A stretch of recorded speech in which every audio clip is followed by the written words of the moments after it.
सामना त्वरित चालू करायचा आहे.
सर्व खेळाडूंनी नोंद घ्यायची. हा सामना संपल्यानंतर अर्ध्या तासाचा ब्रेक राहणार आहे.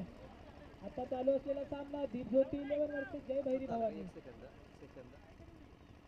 या सामन्यासाठी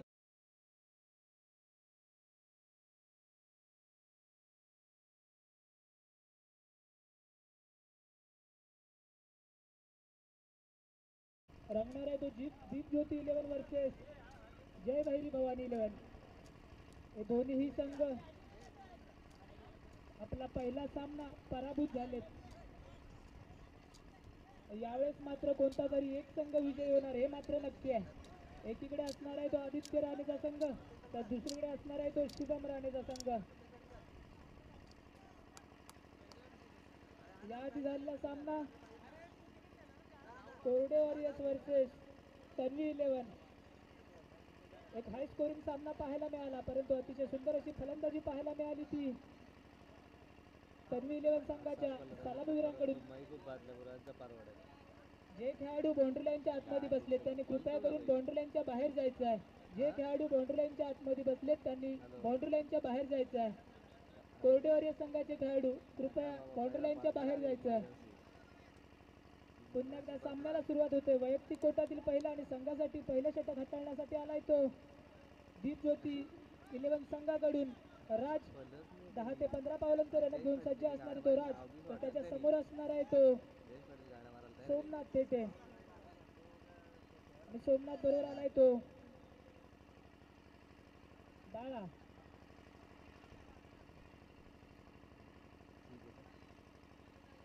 तर सोमनाथ थेटे याने 3 चेंडूंमध्ये 3 षटकार मारले. तर नरेश गायकवाड यांच्याकडून 200 रुपयाचं पारितोषिक आहे. पहिला चेंडू काय न समजलेला चेंडू दोन्ही फलंदाजांमध्ये फंबल होते आणि मला वाटतं पहिला धक्का बसतो तो धावचीच्या स्वरूपात. आणि अतिशय सुंदर अशी सुरुवात पाहायला मिळाली ती या दीपज्योती 11 संघाकडून. कारण पहिल्या चेंडूवरती धावचीच्या स्वरूपात तंबूत परततोय तो सलामीला आलेला बाळा. कोणतंही खातं न खोलता तंबूत परततोय. कारण या दोन्ही संघांना हा सामना या स्पर्धेच्या दृष्टिकोनातून जिंकणं अत्यंत गरजेचं आहे. कारण या स्पर्धेच्या अंतिम सामना खेळायचा आहे, तर दोन्ही संघांना हा सामना जिंकावा लागेल. कारण हाच सामना दोन्ही संघांसाठी डू ऑर डाय सामना असेल. तितकी सुंदर अशी गोलंदाजी करतो तो राज. पहिला चेंडू न समजलेला चेंडू होता तो सोमनाथ याला. पुन्हा एकदा सोमनाथ तयार असणार तो राजच्या पुढील चेंडूसाठी. बघूया सोमनाथ टू राज. यावेळेस पुन्हा एकदा सुंदर चेंडू आहे. लेग साईड खेळण्याच्या नादामध्ये बीट होतो तो सोमनाथ, परंतु सुंदर अशी लाईन आणि लेन मेंटेन करतो तो राज आपल्या पहिल्या षटकामध्ये.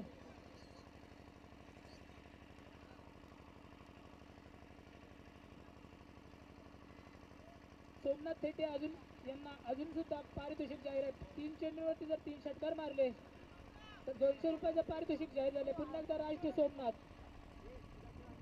यावेळेस ब्लॉकचा चेंडू आहे आणि 1 धावावर समाधान मानावं लागणार ते दोन्ही फलंदाजांना. आणि आता मात्र स्ट्राईकला असणार तो बाळा पतंगाची जागा सांभाळण्यासाठी आलेला अमर गायकवाड. पहिला चेंडू फेस करेल तो यशाचा राजाचा. राजने आतापर्यंत सुंदर असे चेंडू हाताळले या षटकामध्ये. पुन्हा एकदा राज टू अमर. यावेळेस सुंदर चेंडू काय न समजलेला चेंडू, परंतु लेगबायच्या स्वरूपात एक धाव.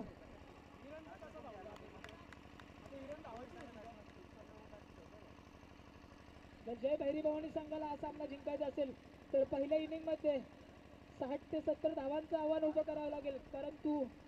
कारण या आधी झालेला सामना पाहायला मिळाला 64 धावा पहिल्या इनिंग मध्ये उभारून सुद्धा समोरच्या संघाने चेस केला होता, परंतु राज आणि सोमनाथ पुन्हा एकदा तर समोर असणार ते राज आणि सोमनाथ. यावेळी सुंदर चेंडू काय न समजला चेंडू, सरळ चेंडू जातो यष्टी रक्षकाच्या हातामध्ये, निर्धाव चेंडू.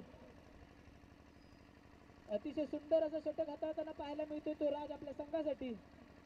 सोमनाथ त्याला पूर्णपणे जखडून ठेवतो तो राज.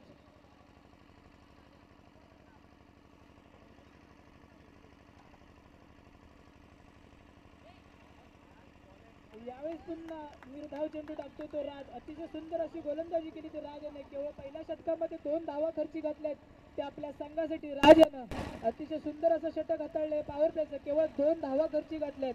अतिशय सुंदर असं षटक म्हणावं लागेल तर राज याचं.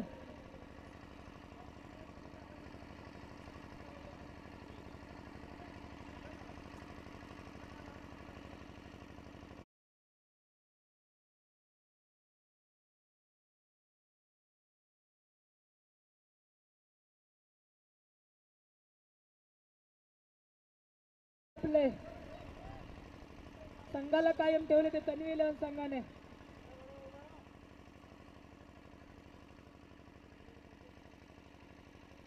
वैयक्तिक कोटातील पहिला आणि संघासाठी दुसरा षटक हाताळण्यासाठी आलाय तो दीप ज्योती इलेव्हन संघाचा हरेश. पंचांच्या उजव्या बाजूने मारा करेल तो हरेश. समोर असणार आहे तो अमर, वनडाऊनला आलेला अमर. बघूया हरेश तो अमर. पहिला चेंडू समोर असणार आहे ते हरेश आणि अमर. सुंदर चेंडू आहे आणि मला वाटतं क्लीन बोल्ड करतोय तो हरेश.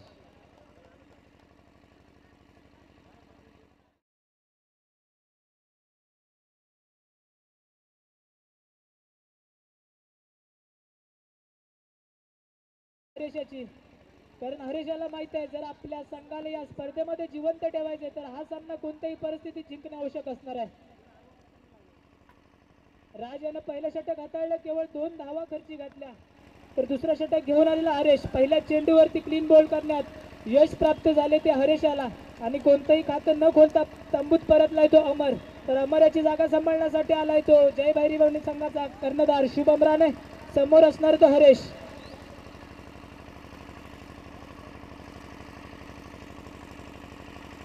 पहिलाच अकुड टप्प्याचा चेंडू होता, लेग साईडला टोलावलाय आणि एके धावेवर समाधान मानावं लागणार आहे. या एके धावेनुसार आपलं खातं खोलतोय तो शुभम आणि स्ट्राईकला असणार आहे तो सलामीला आलेला सोमनाथ. अजूनही शांत पद्धतीने खेळ खेळतोय तो सोमनाथ. पुन्हा एकदा हरेश टू सोमनाथ.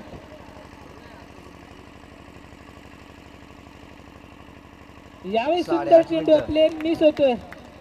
काहीसं खराब असं बॅटिंगचं प्रदर्शन पाहायला मिळतंय ते सोमनाथ याचं.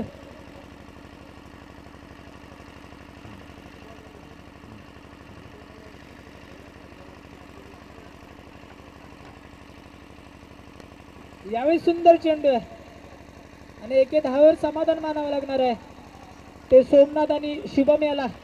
अतिशय सुंदर अशी गोलंदाजी करतोय तो हरेश आपल्या संघासाठी. दोन्ही फलंदाजांना जगडून ठेवले ते हरेशाने. यावेळेस मात्र बघूया शुभम मोठा फटका मारणार का.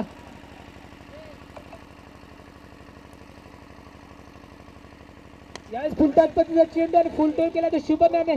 सरळ चेंडू जातोय 6 धाव्यांसाठी. पंचांना आपला निर्णय कळवायचा. पंच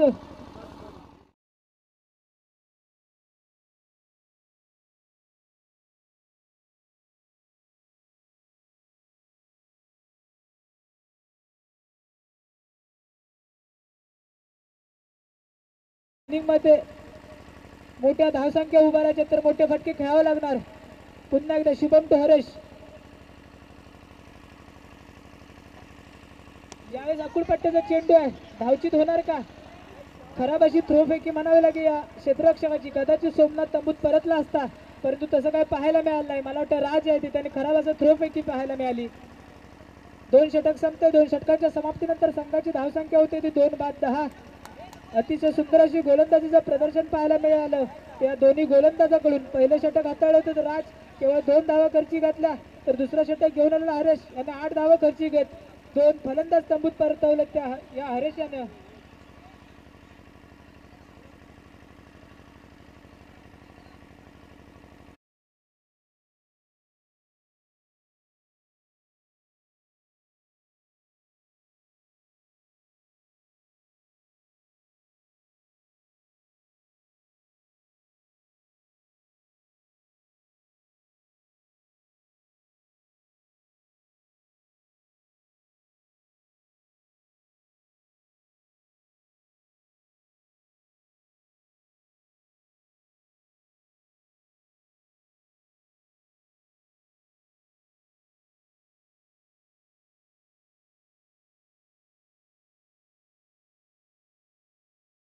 संघासाठी तिसरं षटक घेऊन आला तो स्वतः कर्णधार आदित्य राणे, तर समोर असणार आहे सलामीला आलेला सोमनाथ. आता मात्र षटकार आणि चौकारांची आवश्यकता असणार आहे, कारण पहिले 2 षटक संपलेत. 2 षटकांच्या समाप्तीनंतर संघाची धावसंख्या उभी राहिली ती केवळ 10. दीपक जाधव यांनी स्टेजवरती स्थानापन्न व्हायचं आहे. 18 चेंडू शिल्लक राहिलेत. 18 चेंडूंवरती किती धावा जमावणार ते दोन्ही फलंदाज. नॉन स्ट्राईकला असणार आहे तो शुभम आणि स्ट्राईकला असणार आहे सोमनाथ. पुन्हा एकदा आदित्य टू सोमनाथ. पहिला चेंडू लेग साईडच्या दिशेने आहे आणि पंचांचा निर्णय स्वर चेंडू. पहिल्या चेंडूवरती अतिरिक्त धाव खर्ची घालतोय तो आदित्य. स्वतःच्या खांद्यावरती जबाबदारी घेत आदित्य आपल्या संघासाठी तिसरं षटक हाताळण्यासाठी आलाय. मला वाटतं हे निर्णायक षटक होऊ शकतं, कारण आतापर्यंत केवळ 11 धावा या प्रगतीपथावरती स्कोअर बोर्डवरती दाखल झाल्या ते या भैरी भवानी संघाच्या.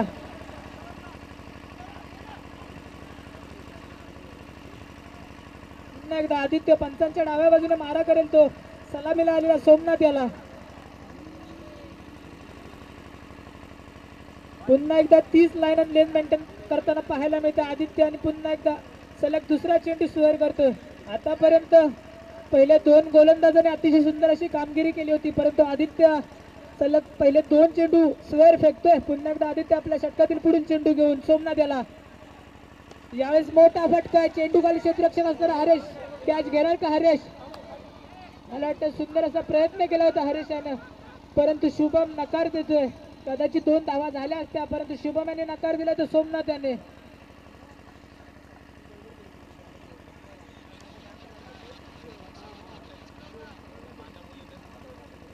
पुन्हा एकदा समोर असणार तो शुभम. या शुभमच्या बॅटमधून आतापर्यंत एक खणखणीत षटकार पाहायला मिळालाय. पुन्हा एकदा आदित्य टू शुभम. बघूया कोण कोणावरती होणार हे. आकुड पट्ट्याचा चेंडू लेग साईडला टोलावलाय. अतिशय गचाळ असं क्षेत्ररक्षण पाहायला मिळाले या क्षेत्ररक्षकाकडून, कारण खराब असं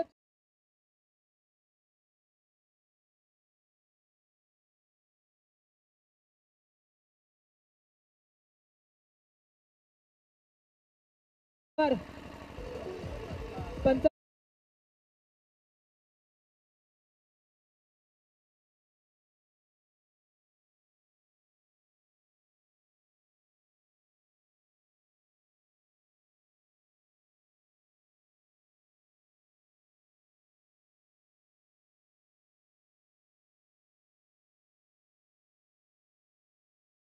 शुभमला मिळालं हे जीवदान कितपत महाग पडणार या दीप ज्योती 11 संघाला हे पाहायला मिळणार मैदानामध्ये. आदित्य टू शुभम. सुंदर चेंडू होता, तितक्या सुंदर पद्धतीने खेळून काढलाय चेंडू. 1 धावेवर समाधान मानावं लागणार. पहिले 2 चेंडू स्वेअर फेकल्यानंतर सुंदर असं कमबॅक पाहायला मिळालं ते आपल्या गोलंदाजीवरती आदित्याचं. जर शुभम याचं कॅच पकडला असता तर सुंदर अशी गोलंदाजी म्हणावी लागली असती, परंतु गचाड असं क्षेत्ररक्षण पाहायला मिळते क्षेत्ररक्षकाचं. पुन्हा एकदा आदित्य टू सोमनाथ. यावेळी सुंदर चेंडू आहे. चेंडूवाली क्षेत्ररक्षक असणारे सोहम. सुंदर असं क्षेत्ररक्षण म्हणावं लागले सोहम याचं, आणि 1 धावेवर समाधान मानावं लागणार आहे. पुन्हा त्याला पूर्णपणे जखडून ठेवलं त्या दीप ज्योती 11 संघाच्या गोलंदाजांनी. अजून एकही मोठा फटका पाहायला मिळाला नाही या सोमनाथ कडून. बघूया शुभम पुन्हा एकदा तयार असणार तो आदित्यच्या गोलंदाजीवरती. आदित्य आपल्या षटकातील पुढील चेंडू घेऊन शुभम याला.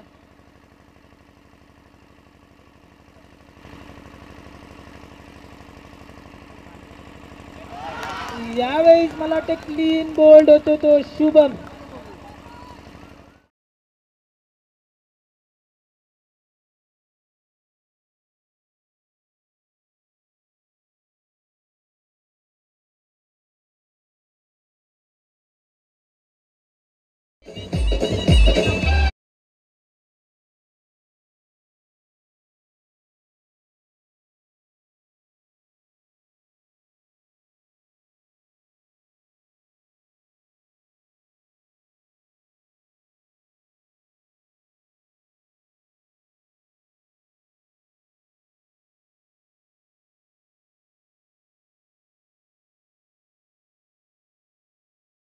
परंतु क्लीन बोल्ड केले ते आदित्याने, तर शुभमची जागा सांभाळण्यासाठी आलाय तो भैरी भवानी संघाचा पंकज. सुंदर अशी गोलंदाजी पाहायला मिळते आदित्यकडून. पुन्हा एकदा आदित्य टू पंकज. यावेळी सुद्धा लेग साईडला टोळवण्याचा प्रयत्न, परंतु पंच हात पहिला होतात आणि हा स्क्वेअर चेंडू. सोमनाथ थेटे यांना अजूनही पारितोषिक जाहीर आहे. सलग 3 चेंडूंवरती 3 षटकार मारायचे आणि 200 रुपयाचं पारितोषिक घेऊन जायचं आहे, परंतु तसं काही पाहायला मिळत नाही. पुन्हा एकदा आदित्य पंकज, यावेळेस सुंदर चेंडू आहे, तितका सुंदर फटका खेळलाय आणि सुंदर असं क्षेत्ररक्षण पाहायला मिळालं. धावचीत होणार का, परंतु सुंदर रनिंग बिटवीन विकेट पाहायला मिळते आणि गचाड असं क्षेत्ररक्षण म्हणावं लागलं आदित्याचं. आणि एक धाव एक्स्ट्राच्या स्वरूपात मिळते त्या दोन्ही फलंदाजांना. तिसरा षटक संपते. 3 षटकांच्या समाप्तीनंतर संघाची धावसंख्या पोहोचते ती 3/23.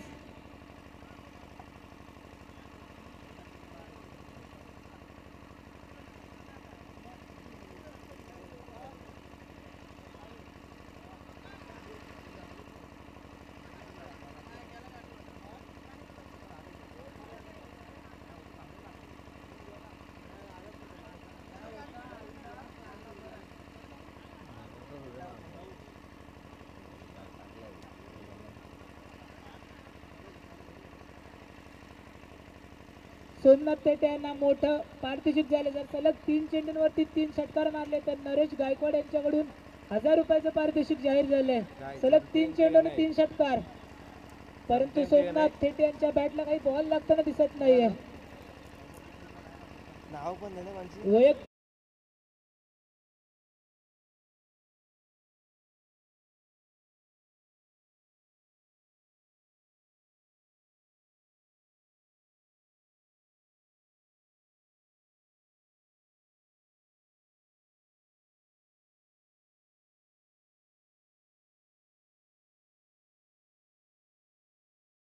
तीन बाद 23. पहिलं षटक हाताळलं होतं तर राजाने केवळ 2 धावा खर्ची घातल्या. त्यानंतर आला तो हरेश याने 8 धावा खर्ची घातल्या. त्यानंतर आला स्वतः कर्णधार आदित्य राणे. त्या षटकामध्ये शुभम राणेला तंबूत परतवलं तर तब्बल 13 धावा खर्ची घातल्या त्या आदित्यानं. तर वैयक्तिक कोट्यातून दुसरा आणि संघासाठी तिसरा षटक, चौथं षटक हाताळण्यासाठी आला तो राज.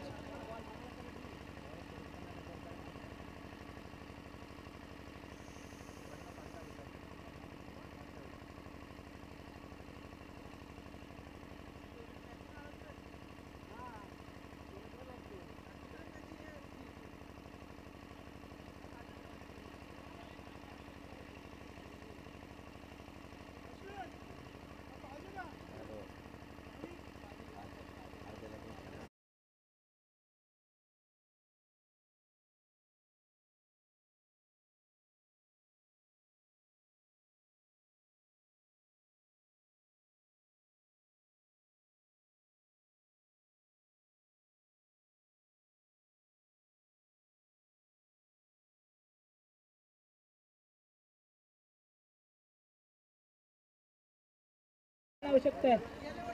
आणि जर त्या 50 ते 55 धावा जर उभारायच्या तर या दोन्ही फलंदाजांना मोठे फटके खेळावे लागणार, कारण आतापर्यंत 18 चेंडू आणि 23 धावा या स्कोर बोर्डवरती उभ्या राहिल्यात आणि शुभम राणेसारखा एक मोठा फलंदाज तंबूत परतलाय. वैयक्तिक कोट्यातील दुसऱ्या आणि संघासाठी चौथं षटक हाताळण्यासाठी आला तो राज. पंचांच्या डाव्या बाजूने मारा करेल तो राज. समोर असणार आहे तो पंकज. 10 ते 15 पावलांचा घेऊन सज्ज असणार आहे आपल्या गोलंदाजीसाठी राज.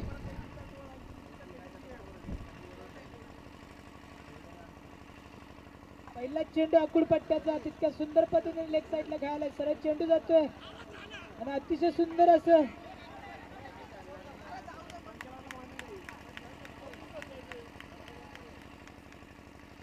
एक आत्महत्या केल्यासारखा डिसिजन पाहायला मिळाला तो भर मैदानामध्ये.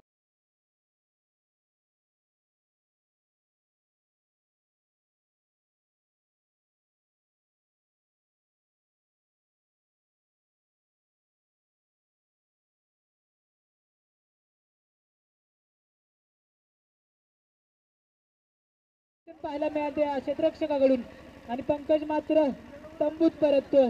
एक निराशाजनक वातावरण निर्माण झाले ते या जय भैरी भवानी संघाच्या. जर राज याने हॅट्रिक घेतली तर 200 रुपयाचं पारितोषिक जाहीर झाले ते नरेश गायकवाड यांच्याकडून. समोर असणार आहे तो राजा. सुंदर असा चेंडू आहे. सोहम असणार आहे आणि यावेळेस मात्र एक धावेवर समाधान मानावं लागणार या दोन्ही फलंदाजांना. एक शांत वातावरण निर्माण झाले त्या मैदानामध्ये, कारण शुभम राणे तंबूत परतलाय आणि आता मात्र पूर्णपणे जबाबदारी असणार आहे ती सोमनाथ थेटे याच्या खांद्यावरती. जर सलग 3 चेंडूंवरती 3 षटकार ठोकले तर 1000 रुपयाचं पारितोषिक जाहीर झालंय ते नरेश गायकवाड यांच्याकडून. पहिला चेंडू आहे, ऑफ साईडला सुंदर पद्धतीने टोलावलाय, चेंडूवाली क्षेत्ररक्षण असणार आहे आणि सरळ चेंडू जातोय सीमारेषा बाहेर चौकार.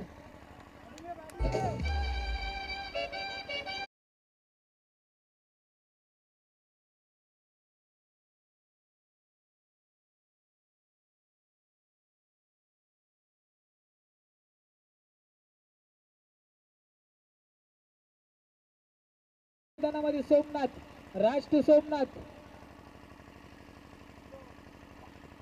यावेळेस सुंदर चेंडू आहे, काहीसा न समजलेला चेंडू. अतिशय सुंदर अशी गोलंदाजी म्हणावी लागेल त्या राज याची. आतापर्यंत सोमनाथाला पूर्णपणे शांत पद्धतीने सोमनाथाला जकडून ठेवण्याचं काम केलं त्या दीप ज्योती लेवल संघाच्या चारही गोलंदाजाने. एकही मोठा फटका खेळून दिला नाही तो सोमनाथाला. समोर असतो राजा टू राज. यावेळेस मोठा फटका खेळण्याच्या नादात आणि मला वाटतं बाद होतो तो राजा.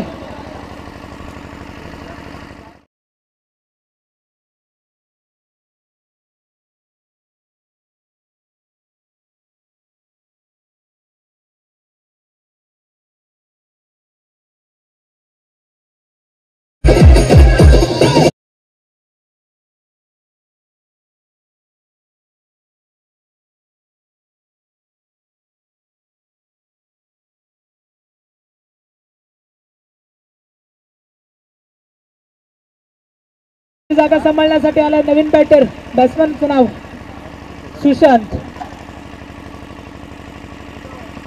यावेळेस मोठा फटका खेळला सुशांत यानं. अतिशय सुंदर असा फटका पाहायला मिळाला सुशांतच्या बॅटमधून आणि या 4 धावा, एक खणखणीत फटका पाहायला मिळाला तो राज याच्या विरुद्ध आणि या 4 धावा.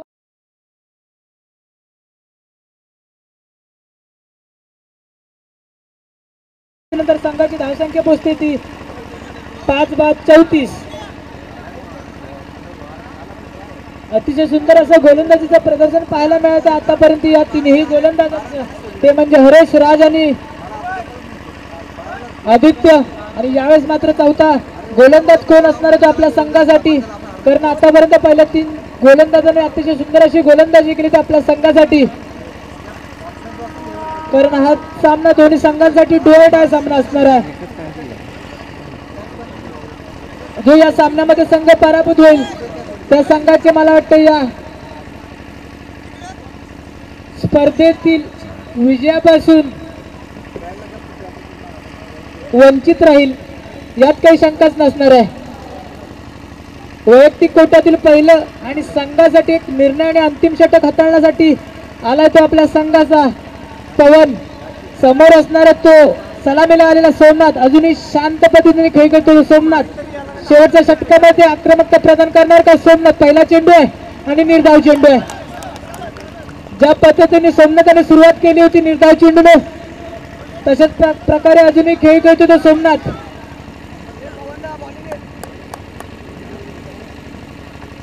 सुंदर अशी गोलंदाजी करतो तो पवन. समोर असणारा तो सोमनाथ. यावेळेस सुंदर चेंडू आहे, काहीच खराब असं फलंदाजीचं प्रदर्शन पाहायला मिळते त्या सोमनाथ कडून. मला वाटतं आतापर्यंत सोमनाथाने 15 चेंडू खेळलेत आणि केवळ 12 धावा जमवल्या ते आपल्या संघासाठी. जर या 5 षटकांमध्ये 12 चेंडू आणि 10 धावा एक खराब असं प्रदर्शन पाहायला मिळेल ते या संघाच्या दृष्टिकोनातून, कारण हा निर्णायक असा मुकाबला असणार आहे या स्पर्धेतील. परंतु सुंदर असा गोलंदाजी करतो तो पवन. समोर असला तर सोमनाथ.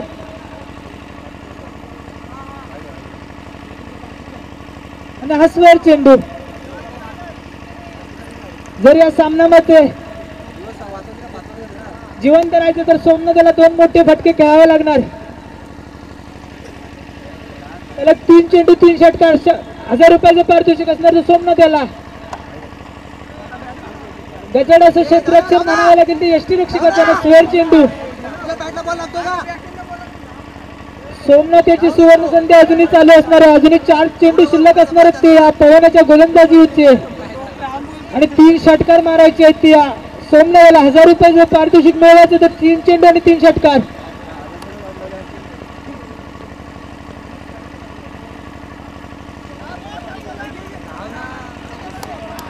सुंदर अशी गोलंदाजी म्हणावी लागते. शेवटचे 3 चेंडू शिल्लक आहे आणि 1000 रुपयाचं पारितोषिक अजूनही लागू असणार ते सोमनाथ याला. पवन मदत करणार का सोमनाथला 1000 रुपये जिंकवण्यासाठी?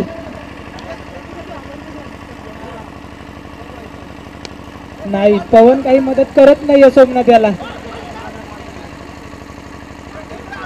परंतु सोमनाथ याची जिद्द आणि आकांक्षा असणार आहे 2-3 चेंडू आणि 3 षटकार मारण्याची. परंतु जर 9 चेंडू टाकला तर अजूनही 3 चेंडू खेळण्यास मिळणार आहेत. बघूया पवन मदत करणार का 3 चेंडू आणि 3 षटकार मारण्यासाठी? माफ करा, 2 चेंडू शिल्लक आहेत.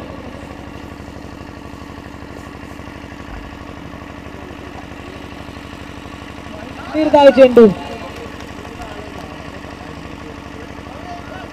सोमनाथला आता शेवटचा पर्याय दिलाय तो नरेश गायकवाड यांनी. जर शेवटच्या चेंडूवरती षटकार मारला तर 100 रुपयाचं पारितोषिक. सरळ 900 रुपयाने मायनस झालंय ते पारितोषिक सोमनाथ याचं. आणि मला वाटते ते पण नरेश गायकवाडांचे 100 रुपये वाचवले ते सोमनाथ याने. आणि शेवटच्या चेंडूवरती चौकार. 5 षटकार संपलेत. 5 षटकार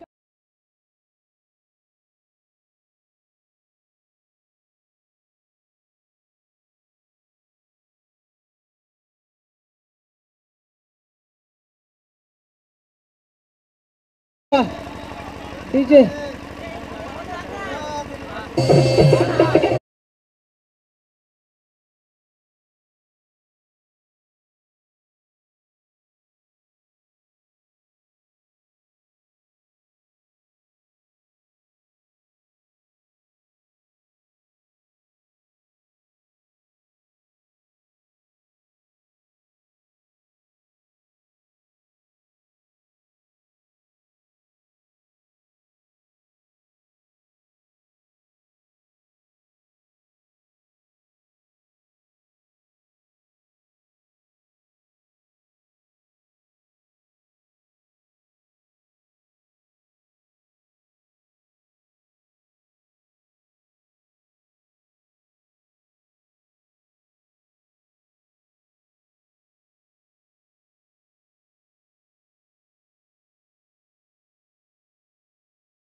पहिल्या विजयाच्या शोधात.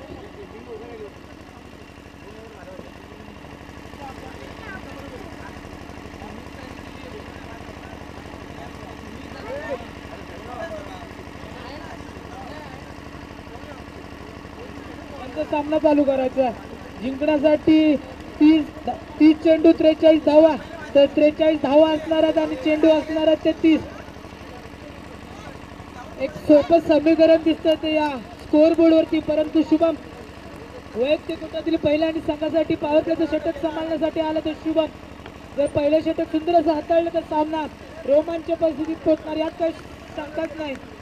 वैयक्तिक गटातील पहिल्या आणि संघासाठी पहिल्या षटक शुभम पहिला चेंडू षटकर मारण्याच्या हातामध्ये पीठ झालाय तो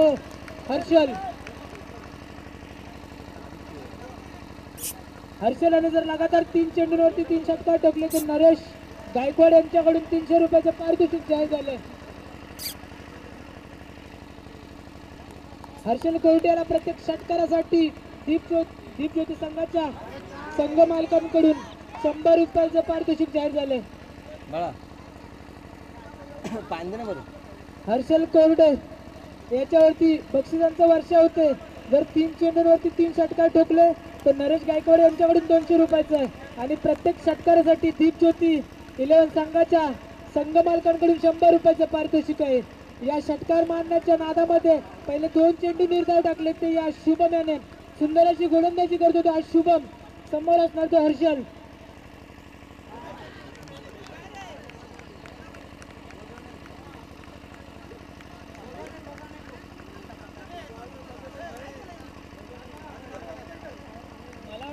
बक्षिसाच्या नादामध्ये पीठ होतो तो हर्षल.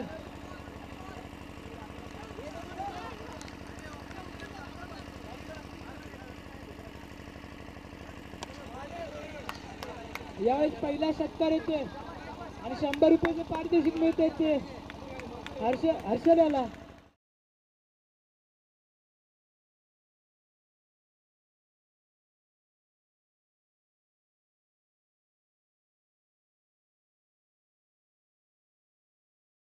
या 6 धावांशी आपलं खातं खोलतोय तो हर्षल. यावेळेस मात्र पुन्हा शुभम तो हर्षल दुसरा चेंडू असणार आहे. फुल टच पद्धतीचा चेंडू, मला वाटतं ब्लॉकल पद्धतीचा चेंडू आणि निर्धाव चेंडू. हर्षल कोरट्याला प्रत्येक षटकारासाठी अनंत कोरटे यांच्याकडून 100 रुपयाचे पारितोषिक लागले. परंतु सुंदर अशी गोलंदाजी पाहायला मिळते शुभम कडून.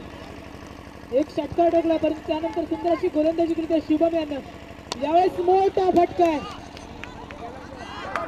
आणि षटकार. आतापर्यंत 200 रुपये आपल्या खात्यामध्ये जमावले ते.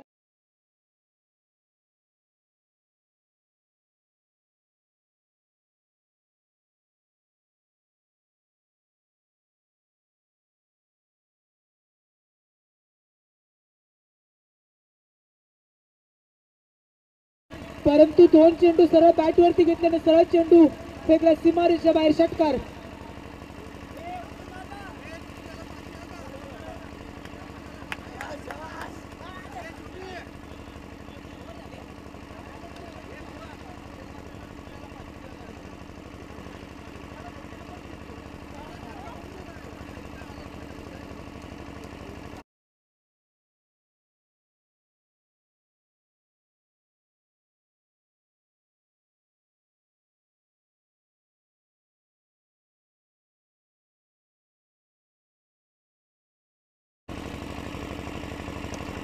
सुंदर फटका खेळला लेग साईडला. सरळ चेंडू जातो सीमारेषेजवळ, परंतु सुंदर असं क्षेत्ररक्षण पाहायला मिळत होते या क्षेत्ररक्षकाकडून.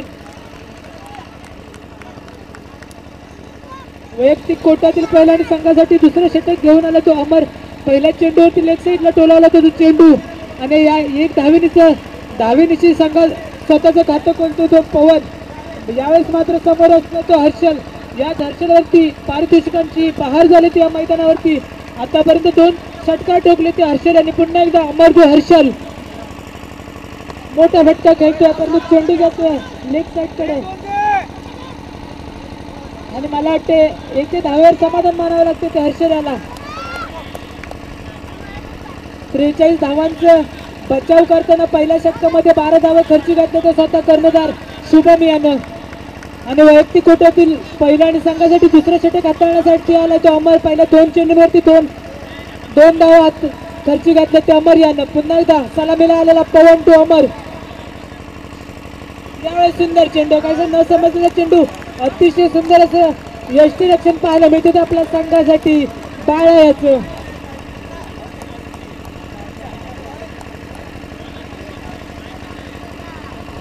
पुन्हा एकदा पवन, काहीसं न समजलेला चेंडू, सुंदर असं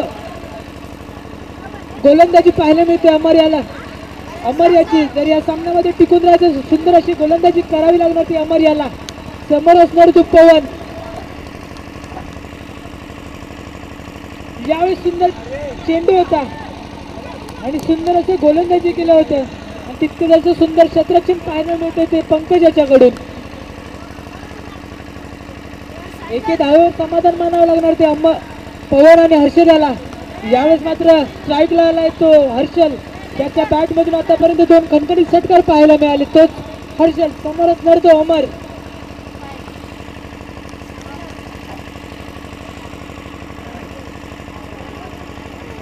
यावेळी गचाड असं क्षेत्ररक्षण पाहायला मिळते ते या यष्टीरक्षकाकडून. सरळ चेंडू जातो सीमारेषेजवळ. डीजे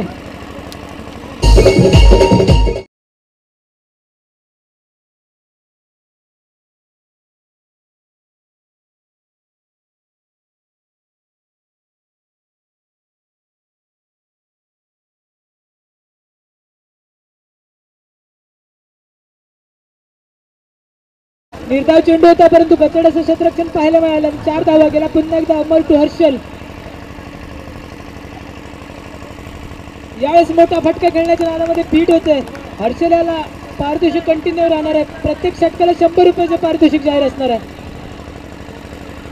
3 षटक संपले. 3 षटकांच्या समाप्तीनंतर 2 षटक संपले. 2 षटकांच्या समाप्तीनंतर संघाची धावसंख्या झाली ती बिनबाद 19.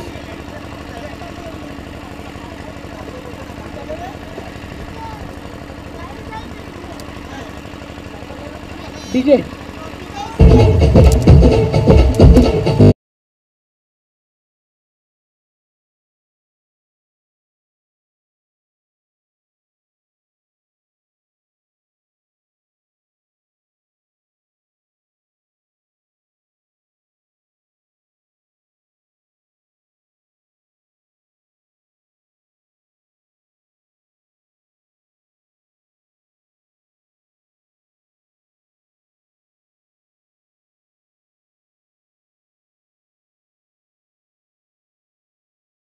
हा सामना जिंकेल तो या स्पर्धेमध्ये जिवंत राहणार आहे.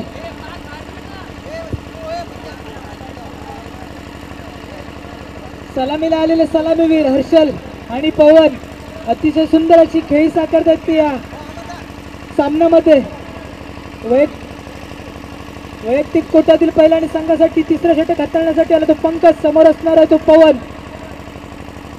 पहिला चेंडू आहे लेग साईडला टोळण्याच्या नादामध्ये बीट झालाय तो पवन.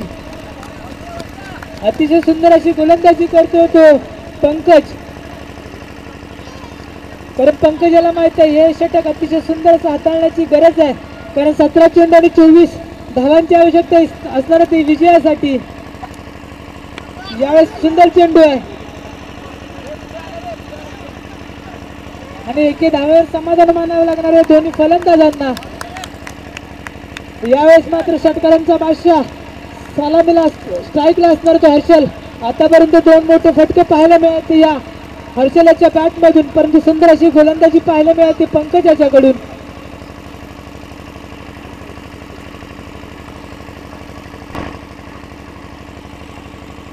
यावेळी सुंदर चेंडू आहे आणि मला वाटतं स्वेअर चेंडू आहे.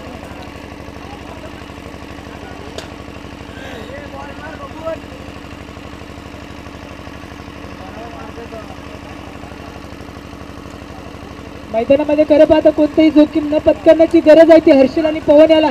जर सिंगल डबलच्या जोरावरती सामना चालवला तर नक्कीच सामना विजयाच्या दिशेने वाटचाल होऊ शकतो. परंतु सुंदर अशी गोलंदाजी करतो पंकज टू हर्षल. यावेळी फुलटा चेंडू आहे सरळ चेंडू आहे ते सीमारेषेजवळ आणि सुंदर असं क्षेत्ररक्षण पाहायला मिळतं या क्षेत्ररक्षकाकडून. सिंगल डबलच्या जोरावरती सामना विजयाच्या दिशेने नेताना दिसतात ते हे दोन्ही सलामीवीर. पुन्हा एकदा पंकज आपल्या गोलंदाजीवरती काही चमत्कार पाहायला मिळेल का पंकज याच्या. सुंदर चेंडू आणि एके धावेवर समाधान मानावं लागणार आहे. शांत पद्धतीचा खेळ पाहायला मिळतो तो या दोन्ही संघांकडून, कारण या सामन्याचं महत्व दोन्ही संघांना माहिती आहे. हर्षल सुंदर अशी फलंदाजी करतो आतापर्यंत या सामन्यामध्ये.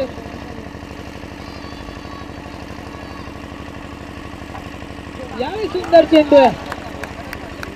सुंदर अशी लाईन अँड लेन मेंटेन करतो तो पंकज. मला वाटतं हर्षल 100 रुपये कमवण्याच्या नादामध्ये आपल्या संघाला अडचणीत टाकतोय हर्षल.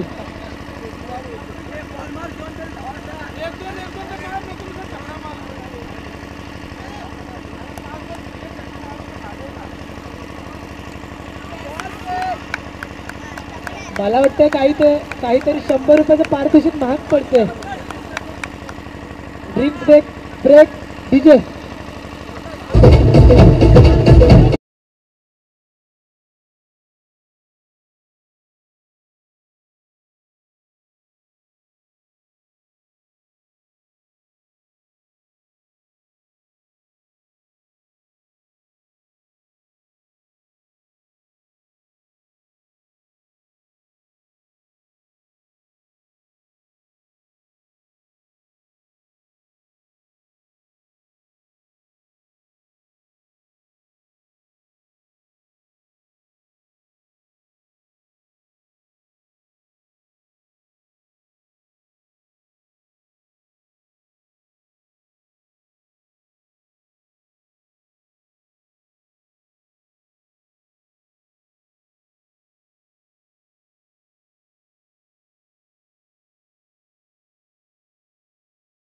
धावसंख्या पोहोचते ती बिनबाद 23.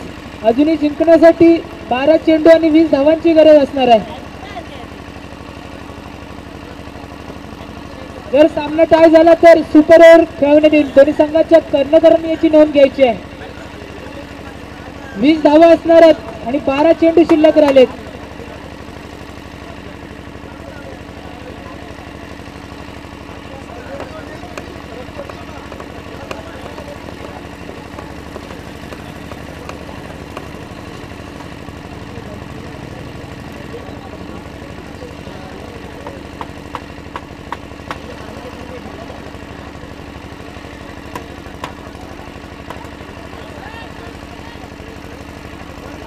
त्यांचं सामने त्वरित चालू करायचं आहे.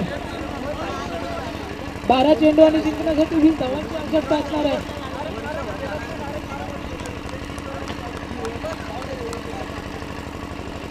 हर्षलाला अजूनही पारितोषिक जाहीर असणार आहे, परंतु मला वाटतं त्या पारितोषिकचा काही परिणाम पाहायला मिळतो हर्षल याच्यावरती. कारण 100 रुपये कमवण्याच्या नादामध्ये संघाला संकटात नेऊन उभं केलं ते हर्षल यानं. आता मात्र सलामीला आलेला पवन तर वैयक्तिक कोट्यातील दुसरा आणि संघासाठी निर्णायक षटक हाताळण्यासाठी आला तो Amar. Right arm round the wicket मारा करेल तो अमर. समोर असणार तो सलामीला आलेला पवन.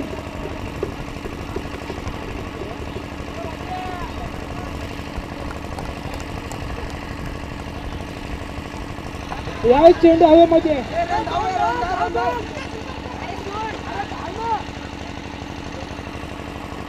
पहिल्या चेंडूवरती 2 धावा.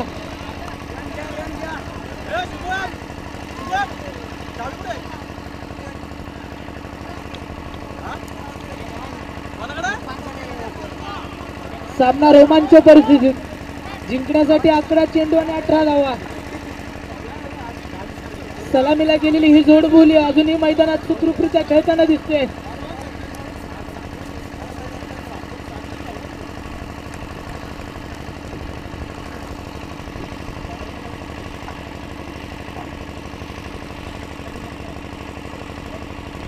सुंदर चेंडू आहे. मला वाटतं धावचीच्या आणि मला वाटतं हर्षल तंबूत परत धावचीच्या स्वरूपात. तर हर्षल याची जागा सांभाळण्यासाठी जातो तो दीप ज्योतिर्लिंग संघाचा राज त्याने पहिल्या इनिंग मध्ये सुंदर अशी गोलंदाजी केली होती, परंतु आता मात्र सुंदर अशी फलंदाजी करण्याची आवश्यकता असणार आहे ती या दीपज्योती 11 संघाच्या विजयाच्या दृष्टिकोनातून. पवन याला पारितोषिक जाहीर झाले. 3 चेंडूंवरती 3 षटकार मारले. तर नरेश गायकवाड यांच्याकडून 200 रुपयाचे पारितोषिक जाहीर झाले.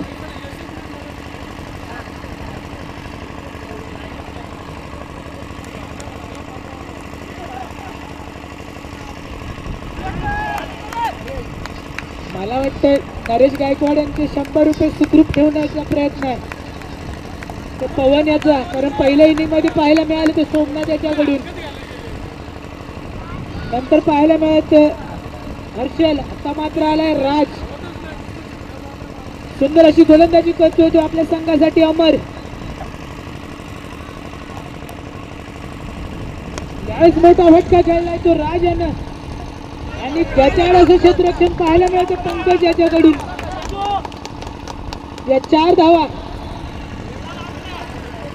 नेऊन ठेवतात विजयाच्या संघाच्या, दीपज्योती 11 संघाच्या विजयाकडे.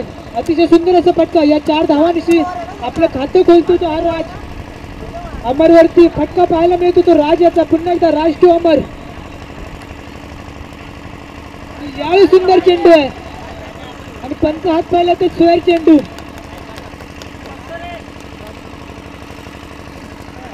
सुंदर अशी फलंदाजी पाहायला मिळाली राजकडून, कारण राज याने पहिल्या चेंडूवरती एक मोठा फटका खेळला 4 धावेसाठी आणि गचाळ क्षेत्ररक्षण पाहायला मिळतं पवन याच्याकडून, पंकज याच्याकडून. पुन्हा एकदा अमर आपल्या षटकातील पुढील चेंडू घेऊन राजसाठी.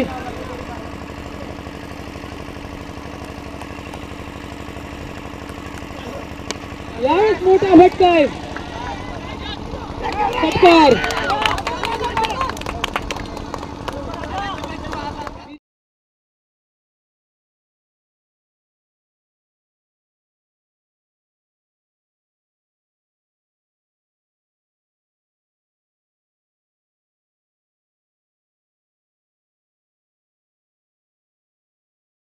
थँक्यू डिजन. आता मला वाटतं जिंकण्यासाठी काय अशी औपचारिकता बाकी आहे, केवळ 5 धावांची आवश्यकता असणार आहे. राज या चेंडूवरती समाप्त करणार का षटकार मारून. यावेळी सुंदर चेंडू आहे आणि सुंदर फटका आहे आणि सुंदर झेल पकडला. अजूनही सामना संपला नाहीये हे दाखवून देतात ते मैदानामध्ये.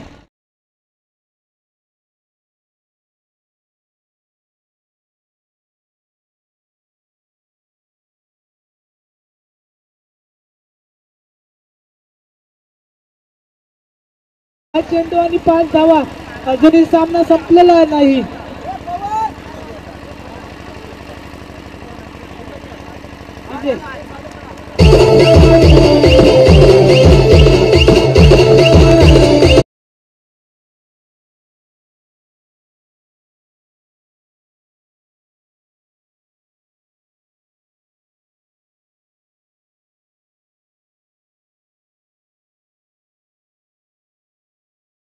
आणि संघासाठी एक निर्णायक आणि अंतिम षटक हाताळण्यासाठी आलाय तो भैरी भवानी संघाचा गोलंदाज.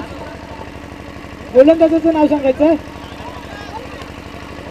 रोहिदास.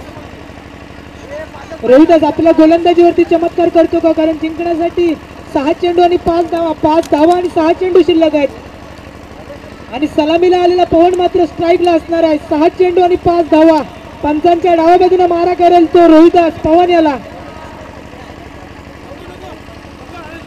जर पवन यांनी षटकार मारला तर 100 रुपयाचे पारितोषिक जाहीर झालंय तर संघ मालकाकडून.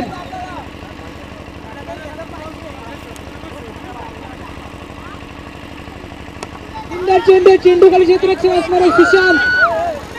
सुंदर क्षेत्ररक्षण आहे. मला वाटतं 100 महागात पडतात.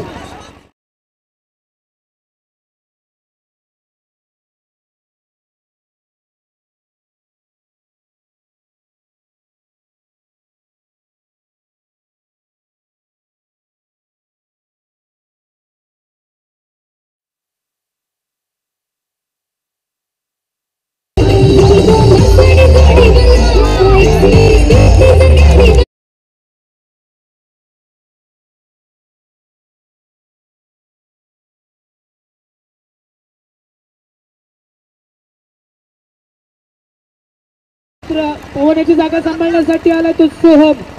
पहिल्या चेंडूवरती पवन याला तंबूत परतवलं. त्या रोहिदास यांना अतिशय सुंदर असे गोलंदाजीचं प्रदर्शन पाहायला मिळालंय. सामना अजून संपला नाही. रोहिदास यांनी पहिल्या चेंडूवरती दाखवलंय. कृपया अश्विन हरेश यांनी समालोचन कक्षाच्या बाजूला व्हायचंय. पुन्हा एकदा रोहिदास तो सोहम. सुंदर चेंडू आहे. 2 धावा पूर्ण होणार का आणि एके धावेवर समाधान मानावं लागणार ते सोहम याला. यावेळेस मात्र समोर असणार आहे तो स्वतः कर्णधार आदित्य. जर सामना बरोबरी सुटला तर सुपर ओव्हर खेळवण्यात येईल. आदित्य टू रोहिदास आतापर्यंत सुंदर अशी गोलंदाजी करतो तो आपल्या संघासाठी. अजूनही जिंकण्यासाठी 4 चेंडू आणि 4 धावा असणार आहेत. पुन्हा एकदा सामन्याला सुरुवात होते. रोहिदास टू आदित्य. सुंदर चेंडू आहे. इतक्या सुंदर पद्धतीने खेळला. 1 धाव पूर्ण. दुसऱ्या धावेचा प्रयत्न असणार आहे. धावबाद होणार का आणि सोहम धावबाद होतोय. अतिशय चुरशीचा सामना पाहायला मिळतो त्या ढोणेगावच्या ऐतिहासिक मैदानावरती. 3 चेंडू आणि 3 धावा.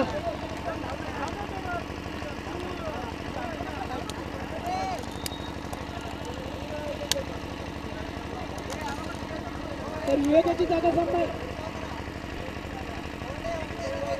सोहम याची जागा सांभाळण्यासाठी गेलाय तो विवेक. जिंकण्यासाठी 3 चेंडू आणि 3 धावा.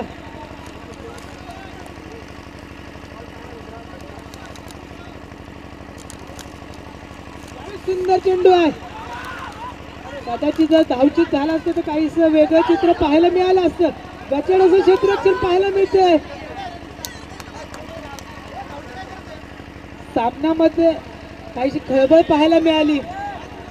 जर यष्टीरक्षकाने हा चेंडू पकडला असता तर मला वाटतं एकही धाव निघाला नसता. परंतु गचड असं क्षेत्ररक्षण पाहायला मिळालं. बाळा याच्याने 1 धाव पूर्ण केली ती आदित्य आणि विवेक याने. आणि गचड असं क्षेत्ररक्षक जोरावरती आदित्य स्ट्राईक लागलाय. जिंकण्यासाठी 2 चेंडू आणि 2 धावा. जर सामना बरोबरी सुटला तर सुपर ओव्हर खेळवण्यात येणार आहे.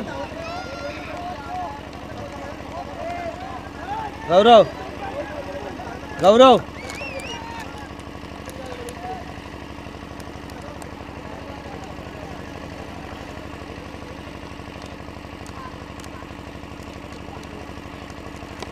मोठा फटका.